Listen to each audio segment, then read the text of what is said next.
আজি যোৰহাট জিলা অসমীয়া সাহিত্য সন্মিলনৰ ঐতিহ্যত অসম গ্ৰন্থমেলাৰ বাকৰিত স্বপ্না বৰঠাকুৰৰ কেইবাটা হৈ আছে নাটকৰ গ্ৰন্থখনি উন্মোচন সাহিত্য সন্মিলনৰ সহ সম্পাদিকা মঞ্জু বৰঠাকুৰে আঁঠুৰা অনুষ্ঠানটিত আৰম্ভণিতে বন্তি প্ৰজ্বলন কৰে সাংস্কৃতিক কৰ্মী লেখিকা লক্ষ্মী বৰঠাকুৰে ইয়াৰ পাছতে মহিলাসকলে এটি বৰগীত পৰিৱেশন কৰে লগতে সাহিত্য সন্মিলনৰ মহিলাসকলে অনুষ্ঠানৰ শীৰ্ষক গীতটি পৰিৱেশন কৰে যোৰহাট সাহিত্য সন্মিলনৰ ঐতিহ্যত ৰাষ্ট্ৰীয় আন্তঃৰাষ্ট্ৰীয় পৰ্যায়ৰ শিল্পী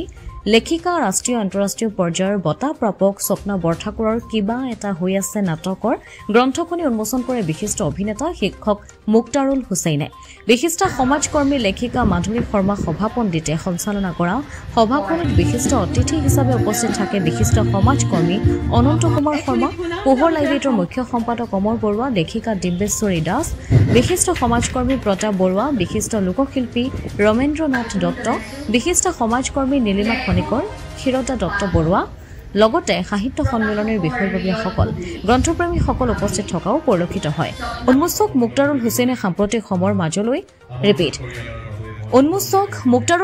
সাম্প্ৰতিক সময়ৰ সমাজলৈ বাৰ্তা প্ৰদান কৰা এখনি নাটক অসমৰ ৰাইজৰ মাজলৈ আগবঢ়াই দিছে লগতে নাটকখনিৰ প্ৰতিখন মঞ্চত মঞ্চস্থ হ'ব লাগে বুলি তেখেতৰ বক্তব্যত প্ৰকাশ কৰে ব্যুৰ ৰিপৰ্ট পোহৰ লাইভ 8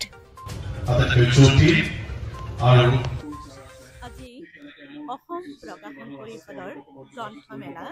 যোৰহাট জিলা অসমীয়া সাহিত্য সন্মিলনৰ উদ্যোগত আমাৰ সাম্প্ৰতিক পটভূমিৰ নাটক কিবা এটা হৈ আছে উন্মোচনী সভা এয়া অনুষ্ঠিত হৈছে উন্মোচন কৰিছে বিশিষ্ট সাংস্কৃতিক কৰ্মী অভিনেতা মুক্তাৰুল হুছেইন দেৱে আচলতে নাটকৰ ক্ষেত্ৰত আমি নতুন যদিও এতিয়ালৈকে আমাৰ সামাজিক নাটক